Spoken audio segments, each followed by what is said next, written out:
ಶಾಲೆಯ ಮುಖ್ಯಸ್ಥರಾಗಿರ್ತಕ್ಕಂತಹ ಚೆನ್ನಪ್ಪ ಬೂದ್ನಾಳ್ ಅವರು ನಮ್ಮೊಂದಿಗಿದ್ದಾರೆ. ಸೊ ಕಾರ್ಯಕ್ರಮಕ್ಕೆ ನಮಸ್ಕಾರ ಹಾಗೂ ಆತ್ಮೀಯ ಸ್ವಾಗತ. ನಮಸ್ತೆ.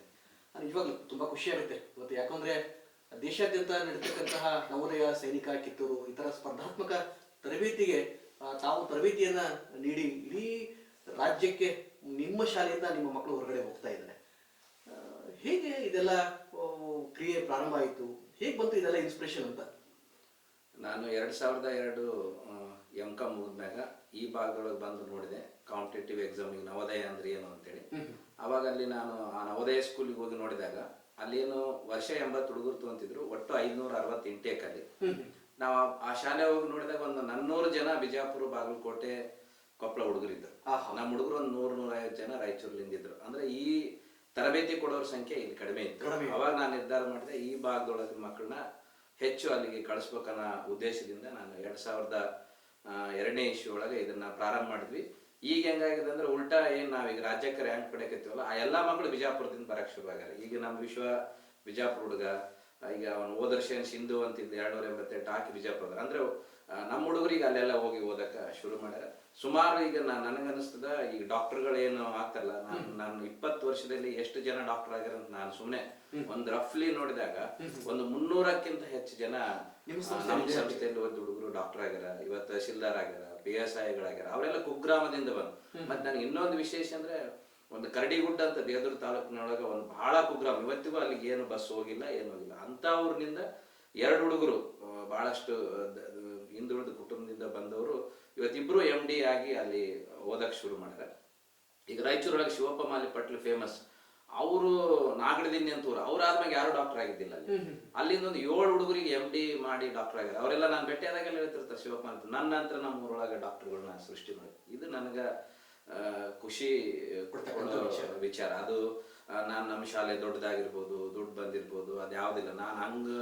ನಾವ್ ಯೋಚನೆ ಮಾಡಿದ್ರೆ ಏನೆಲ್ಲ ಮಾಡ್ಬೋದಿತ್ತು. ನಮ್ಮ ಜೊತೆಗೆ ಈಗ ಬೇರೆ ಬೇರೆ ಕೋಚಿಂಗ್ ಸೆಂಟರ್ಗಳು ಬಿಜಾಪುರದಲ್ಲಿ ಬೆಳೆದಾಗ ಅವರೆಲ್ಲ ದೊಡ್ಡ ಪ್ರಮಾಣದಾಗ ಇನ್ಫ್ರಾಸ್ಟ್ರಕ್ಚರ್ ಡೆವಲಪ್ ಮಾಡಿ ಏನೆಲ್ಲ ಮಾಡ್ಯಾರ. ನಮ್ಮ ಕನಸರ್ ನಂಗಿಲ್ಲ. ಇವತ್ತಿಗೂ ಕಡಿಮೆ ಫೀಸ್ ಇಟ್ಟು ಬಡವ್ರ ಮಕ್ಕಳೇ ಬರ್ಬೇಕು, ಅವರೇ ಹೋಗ್ಬೇಕಂತ. ಇವತ್ತಿಗೂ ನಾವು 1 ವರ್ಷಕ್ಕೆ 85,000 ಮಾತ್ರ ಒಂದಿಷ್ಟು ಫೀಸ್ಗಳನ್ನ ತಗೊಂಡು ಅದು ಊಟಕ್ಕೆ, ಅಲ್ಲಿ ನಮ್ಮ ಟೀಚರ್ಸಿಗೆ ಸಂಭಾವನೆ ಕೊಡೋದು, ಅದಕ್ಕೆ ಮಾಡ್ತೀವಿ. ಮತ್ತೆ ನಮ್ಮಲ್ಲಿ ಬರೋ ಶಿಕ್ಷಕರು ಕೂಡ ಹಂಗ, ಅವರು ಕಷ್ಟದಿಂದ ಬಂದಿರ್ಬೇಕು, ನಾವು ಕೊಡೋ ರೊಕ್ಕ ಅವರಿಗೆ ಮುಟ್ಟಬೇಕು, ಅವ್ರ ಕುಟುಂಬ ಅದರಿಂದ ಆಗ್ಬೇಕು ಅಂತ ನಮ್ಮ ಆಸೆಯಿಂದ ಈ ಒಂದು ಸಂಸ್ಥೆಯನ್ನು ಈ ಭಾಗದಲ್ಲಿ ಬೆಳೆಸಿವಿ. ಮತ್ತು ನಾವು ಸೈನಿಕ ಶಾಲೆಯಲ್ಲಿ ಪ್ರತಿ ವರ್ಷ ರ್ಯಾಂಕ್ಗಳ ಬಹಳಷ್ಟು ಸಲ ರ್ಯಾಂಕ್ಗಳನ್ನು ತಗೊಂಡ್ವಿ.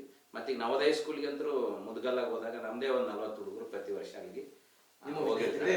ಮತ್ತೆ ಒಂದು ಆಶ್ಚರ್ಯನ ಆಗ್ತಾರೆ, ಏನಪ್ಪ ಇವರಲ್ಲಿ ಏನೋ ಐತೇನೋ ಅನ್ನೋ ರೀತಿ ಜನರಿಗೆ ಒಂಥರ ಸಂಶಯ. ಈಗ ಅವ್ನು GK 50 ನಾನು ಎಷ್ಟೋ ಮಂದಿ ಪ್ರಶ್ನೆ ಮಾಡ್ತಾರೆ, ಹಿಂಗ್ ಸಾಧ್ಯನಾ ಅಂತಂದ್ರೆ ಅದು ಸಾಧ್ಯ ಐತಿಲ್ಲ. ನಿರಂತರ ಶ್ರಮ ಇರ್ತದೆ. ನಾವು ಬೆಳಗ್ಗೆ 5ರಿಂದ ರಾತ್ರಿ 8 ತನಕ ಏನ್ ಮಾಡ್ತೀವಿ ಅದನ್ನೆಲ್ಲ ಅವ್ರ ಜೊತೆಗಿರೋದು, ಅಲ್ಲಿ ನಮ್ಮ ಶಿಕ್ಷಕರ ಶ್ರಮ, ಅಲ್ಲಿ ನಮ್ಮ ವಾತಾವರಣ, ಅಲ್ಲಿ ಊಟ ಮಾಡೋರು, ನಮ್ಮ ತಾಯಿ ಇರ್ಬೋದು, ನಮ್ಮ ಮನೆಯವ್ರು ಇರ್ಬೋದು, ಅಲ್ಲೆಲ್ಲರದ್ದು ಒಟ್ಟಾರೆ ವಿಶೇಷವಾಗಿ ಶಿಕ್ಷಕರು ಬಹಳಷ್ಟು ಅಲ್ಲಿ ಶ್ರಮ ಹಾಕಿ ಕೆಲಸ ಮಾಡೋದ್ರಿಂದ ಮತ್ತೆ ಪಾಲಕರ ಸಹಕಾರ ಅಷ್ಟೇ ಇರ್ತದೆ. ಅವ್ರ ಸಹಕಾರ ಬಹಳಷ್ಟು ಅಷ್ಟೇ ಇದೆ.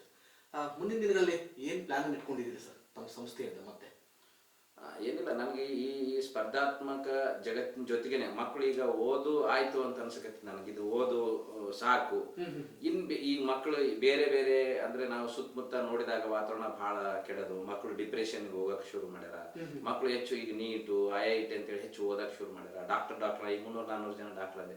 ಇದೇ ನೆಕ್ಸ್ಟ್ ಇದು ಔಟ್ಡೇಟೆಡ್ ಅಂತ ನನಗೆ ಅನ್ಸಕತ್ತೆ. ಅದಕ್ಕೆ ಮಕ್ಕಳಿಗೆ ಇನ್ನೂ ಬೇರೆ ಸ್ಪರ್ಧಾತ್ಮಕ ಪರೀಕ್ಷೆಗಳಿರ್ಬೋದು, ಅಥವಾ ಜಗತ್ತು ಯಾವ ರೀತಿ ಬದಲಾವಣೆ ಆಗ್ತದೆ ಅಂತೇಳಿ ಥಿಂಕ್ ಮಾಡಿ ನಾವೆಲ್ಲ ಈಗ ನಿಮಾನ್ಸಿನ ಡಾಕ್ಟರ್ CR ಚಂದ್ರಶೇಖರ್ ಇರ್ಬೋದು, ಈಗ ಒಂದಿಷ್ಟು IIT ಡೀನ್ಗಳು, ಸೈಂಟಿಸ್ಟ್ಗಳನ್ನ, ಈಗ ಜಸ್ಟಿಸ್ ಶಿವರಾಜ್ ಪಾಟೀಲ್ ಅಂತವ್ರನ್ನ, ಮಹೇಶ್ ಮಾಷಾಳ್ ಅಂತವ್ರನ್ನ, ಬಸವರಾಜ್ ಪಾಟೀಲ್ ಶರ್ಮ ಅಂದ್ರೆ ಹಿಂಗ ಬೇರೆ ಬೇರೆ ಮುಖದಲ್ಲಿ ಏನ್ ಕೆಲಸ ಮಾಡಕತ್ತಲ್ಲ ಅಂಥವ್ರನ್ನೆಲ್ಲ ಸಂಪರ್ಕ ಮಾಡಿ ಇನ್ನು ಏನ್ ನಮ್ಮ ಮಕ್ಕಳಿಗೆ ಕೊಡ್ಲಿಕ್ಕೆ ಸಾಧ್ಯ ಅನ್ನೋದು ಅಂದ್ರೆ ಶಿಕ್ಷಣದ ಜೊತೆಗೆ ಬೇರೆ ಆಂಗಲ್ಸ್ನಾಗ ನಾವು ಆ ಮಕ್ಕಳಿಗೆ ನಾವೀಗೆಲ್ಲ ಇಷ್ಟು ಅಂಕ ತಗೊಂಡ ನನ್ ಕಡಿಮೆ ಆಯ್ತು ಅಂತ ಅಳೋದಾಗ್ಲಿ ಅದೆಲ್ಲ ಬೇಡ, ಇನ್ನೇನೋ ಹೊಸದು ಮಾಡ್ಬೇಕು ಅನ್ನೋದ್ರ ಕಡೆಗೆ ನಾವು ಒಂದಿಷ್ಟು ಲಕ್ಷ್ಯ ವಹಿಸ್ಕೊಳ್ತೀವಿ, ಯೋಚನೆ ಮಾಡಕ್ ಶುರು ಮಾಡಿದ್ವಿ.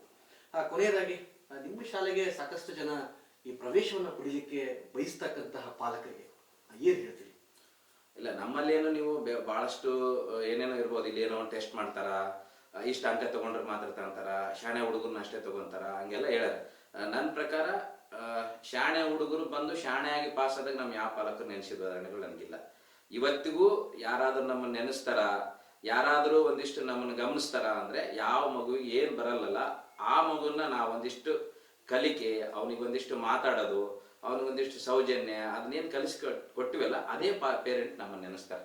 ಯಾರು ಜಾಣರಿದ್ದು ಬಂದಿರೋ ಹುಡುಗರು ಯಾರು ನಮ್ಮನ್ನ ಜಾಣ ಹುಡುಗರು ನಮ್ಮ ನೆನೆಸಲ್ಲವ, ನಾನು ಶಾಣೆ ಇದ್ದೆ ಅಂತ ಹೇಳ್ತಾನೆ. ಹಂಗಾಗಿ ನಮ್ಮಲ್ಲಿಗೆ ನೀವು ಯಾವುದೇ ಏನೂ ಬರಲಾರ್ದ ಬರೀ 5ನೇ ತರಗತಿಗೆ ನಾವು 1 ವರ್ಷದೊಳಗೆ ಆ ಮಗುವಿಗೆ ನಿಮ್ಮ ಬೇಸಿಕ್ ನಾಲೆಜನ್ನು ಕಲಿಸ್ಕೊಟ್ಟು ಅವನ ಜೀವನ ಮುಂದೆ ಅಟ್ಲೀಸ್ಟ್ ರೂಪಿಸ್ಕೊಳ್ಳಾಕ ಬೇಸಿಕ್ ನಾಲೆಜನ್ನು ನಾವು ಕೊಡೋ ಕೆಲಸ ಮಾಡ್ತಾ ಇದ್ರಿ.